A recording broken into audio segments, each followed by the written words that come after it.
History of gold کی episode number 12۔ Europe نے سمندری راستے کیوں تلاش کیے؟ کولمبوس اور واسکو ڈی گاما کی اصل وجہ، زمینی راستوں پر مسلمانوں اور عرب تاجروں کا کنٹرول، مسالہ جات کی بے حد قیمت، سمندری ٹیکنالوجی میں ترقی، کولمبوس کی مہم، امریکہ کی دریافت، واسکو ڈی گاما کی کامیابی، اس دریافت کے اثرات۔ چلتے ہیں موضوع کی طرف، جہاں سے ملیں گے ہمیں ان تمام سوالوں کے جواب۔ اگر آپ ہمارے چینل پر نئے ہیں تو چینل کو سبسکرائب کر لیں اور بیل آئیکن کو دبانا نہ بھولیں تاکہ تمام ویڈیوز کے نوٹیفیکیشن آپ تک پہنچ سکیں۔ السلام علیکم، میں ہوں دلاور ظہور اور آپ دیکھ رہے ہیں ہسٹورک اینڈ فائنانس ہب۔ 15ویں صدی میں دنیا کی تجارت کا سب سے قیمتی سامان مسالہ جات، ریشم، سونا اور خوشبودار چیزیں تھی۔ یہ زیادہ تر ایشیا، خصوصاً ہندوستان اور مشرقی علاقوں سے آتی تھی، لیکن یورپ کے لیے ان تک پہنچنا آسان نہیں تھا۔ اسی مشکل نے یورپ کو نئے سمندری راستے تلاش کرنے پر مجبور کر دیا۔ آج ہم جانیں گے کہ آخر یورپ نے سمندری راستے کیوں تلاش کیے، کے پیچھے کرسٹوفر کولمبوس اور واسکو ڈی گاما جیسے مہم جو کیوں نکلے۔ قرون وسطی میں یورپ اور ایشیا کے درمیان زیادہ تر تجارت سلک روڈ اور مشرق وسطی کے راستوں سے ہوتی تھی۔ ان راستوں پر عرب اور مسلمان تاجر ہیوی تھے۔ جب سن 1453 میں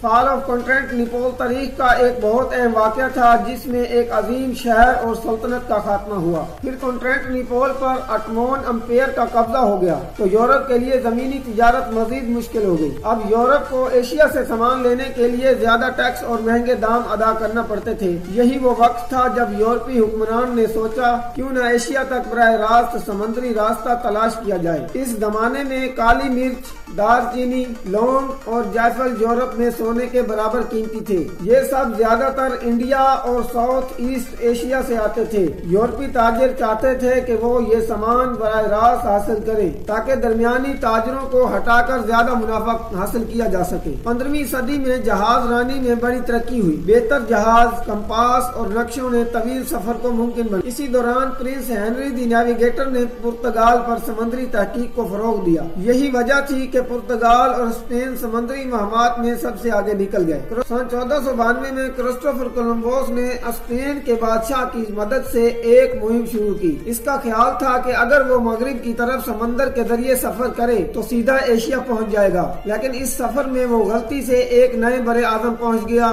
جسے آج ہم امریکہ کے نام سے جانتے ہیں۔ اگرچہ کولمبوس ہندوستان نہیں پہنچ سکا، لیکن اس کی مہم نے نئی دنیا کے دروازے کھول دیے۔ سن 1498 میں پرتگال کے ملاح واسکو ڈی گاما نے افریقہ کے جنوبی کنارے کیپ آف گڈ ہوپ سے گزرتے ہوئے سمندری راستے سے ہندوستان کے شہر کیلیکٹ تک پہنچنے میں کامیابی حاصل کی۔ یہ تاریخ کا ایک بہت بڑا واقعہ تھا، کیونکہ اب یورپ کو ایشیا تک براہ راست سمندری راستہ مل گیا تھا۔ ان سمندری راستوں کی وجہ سے یورپ اور ایشیا کی تجارت میں بڑی تبدیلی آئی۔ یورپی طاقتیں دنیا بھر میں پھیلنے لگی، نو آبادیاتی نظام شروع ہوا، عالمی تجارت کا نیا دور شروع ہوا۔ یورپ نے سمندری راستے صرف جغرافیائی تجسس کی وجہ سے نہیں بلکہ معاشی فائدے، تجارت اور طاقت حاصل کرنے کے لیے تلاش کیے۔ کولمبوس اور واسکو ڈی گاما کی مہمات نے دنیا کی تاریخ کو ہمیشہ کے لیے بدل دیا اور عالمی تجارت کے نئے راستے کھول دیے۔ ویڈیو کو لائک اینڈ شیئر کریں اور کمنٹ سیکشن میں اپنی رائے کا اظہار کریں۔ ملتے ہیں ایک نئی ویڈیو کے ساتھ۔ اللہ حافظ۔